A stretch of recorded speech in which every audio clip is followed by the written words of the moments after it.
Hi everyone, welcome to my channel. So in this video I'll be discussing the programs that you should avoid in Canada if you want to stay after graduation, particularly for international students. So it is very essential that you choose a program that qualifies you to get a post-graduation work permit in order to get that required experience that is required to apply for permanent residency, either through the provincial nomination. You can either apply for the federal skilled worker or the Canadian experience class. So if you want to be eligible, you need to watch this video. So let's dive deep into some of these programs that you should avoid. Number one is called ESL. ESL stands for English as a Second Language. Now, these ESL programs, they are designed for international students that want to improve their English proficiency. So because of that, these programs are not really eligible for post-graduation work permit because they don't provide you any degree or any academic qualifications. And employers in Canada, they may need students with advanced English qualification for a lot of jobs. So completing an ESL program will not really provide you with the necessary language proficiency that is required for a lot of Canadian employers. For example, if you enroll in an ESL program instead of a diploma program or a bachelor's degree, you will not be eligible for post-graduation work permit because you won't get a degree. Okay, so this will negatively impact your career prospects in Canada.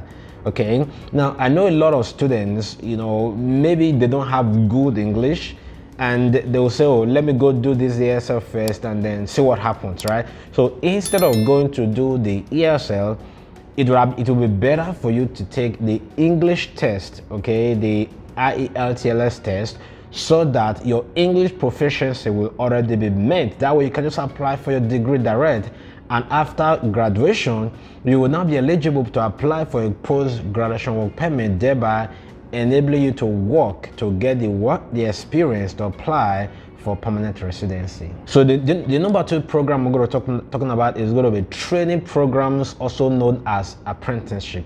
Now, these training programs, like I said, you can either call them apprenticeship, it's the same thing.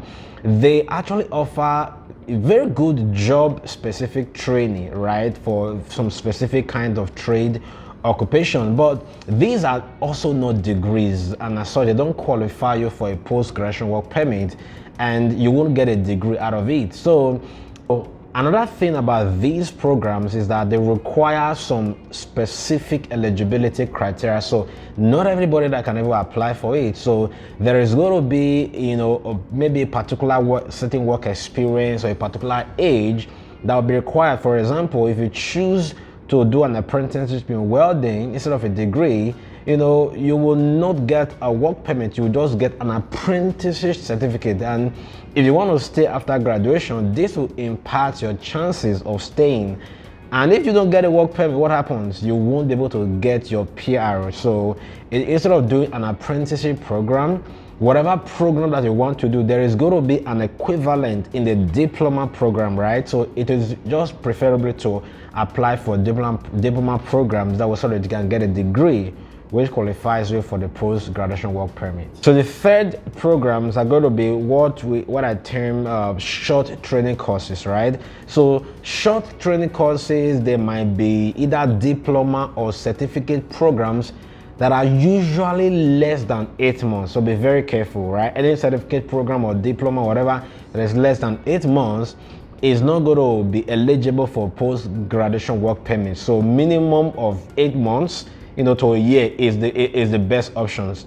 Now, it's good that these programs provide you with all the essential skills and knowledge, but they don't offer that comprehensive academic programs to meet the eligibility for a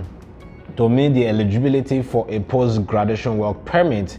So if you do a 6 months certificate program instead of a 1 year certificate or 2 year certificate program, you've already disqualified yourself from applying for a post-graduation work permit. And when you're done with the program, you just have to stay. So be very careful with the timing on the days whenever you're applying for a program.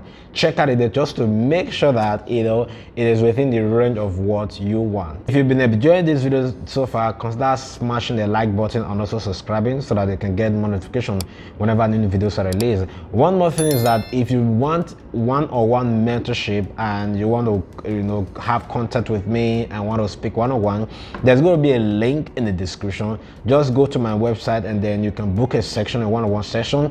I can look through your profile, your experience, and then advise you what is going to be the best program that will ensure you have a higher chance of getting the visa. So once again, check the link. There's going to be a link in the pinned comment, my email and my website, and also a link in the description. So the last program I want to talk about today is what I term non-essential courses, okay? Or I also call it unrelated courses. Now, these are basically courses that are not related to your career objective or any of your immigration status, right?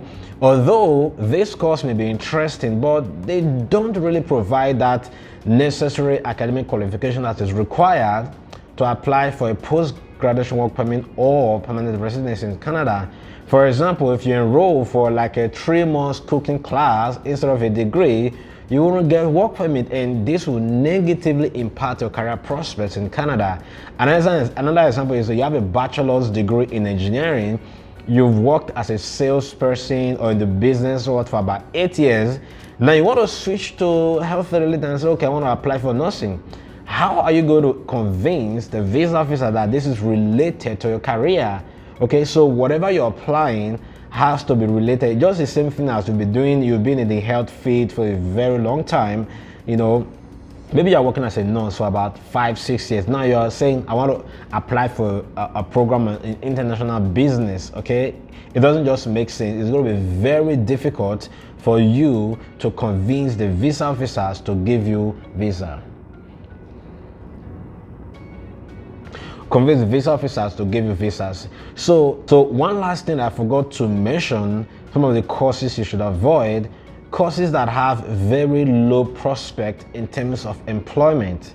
So I won't kind of list some of those ones, but what I would suggest, any course that you want to do, one of the first things that you want to look at is this program in demand in Canada, right? What is the job prospect for programs like this in Canada? Because you don't want to do programs and at the end of a program, and at the end of the day, getting a job in that area becomes a problem. You don't want to end up, after going to school, not ending up doing like a bar in the tender or something like that. That won't help you to get the required skills to get work experience. So in conclusion, choosing the right program is very crucial if you want to stay in Canada after graduation.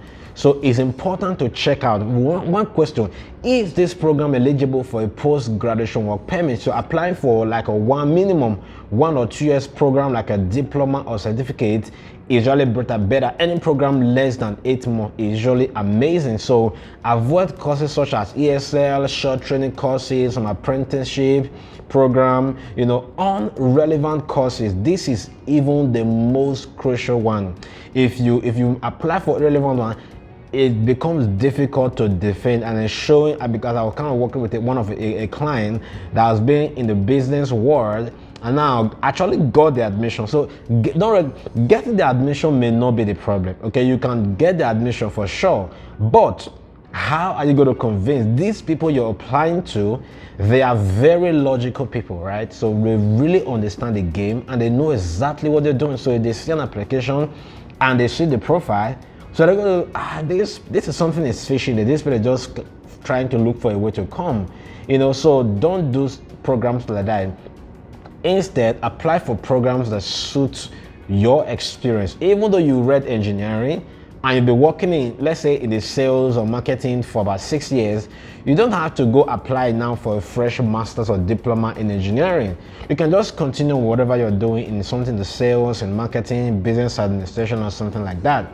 Except otherwise, maybe you graduated from engineering and you worked in 2 years, 1 or 2 years in sales or marketing or business. You can say, okay, now I want to do a master's in engineering. That's fine because it's just 1 or 2 years, so that wouldn't be a problem. So think about how many study years gap do you have. So that will now tell you how to decide on the program that you're going to be applying for. So it's not just about I like this program, I like this program, I like this program. Number one, do you have the, will you be able to defend that program in terms of the visa office? That's another thing. Think about that, very important. So that's going to be it for this video. So if you enjoyed this video, consider hitting the subscribe button and also hit the like button. That would really help the YouTube algorithm recommend this video to other people. And if you have a specific question, leave the comment down in the comment section and I will try to address this session. So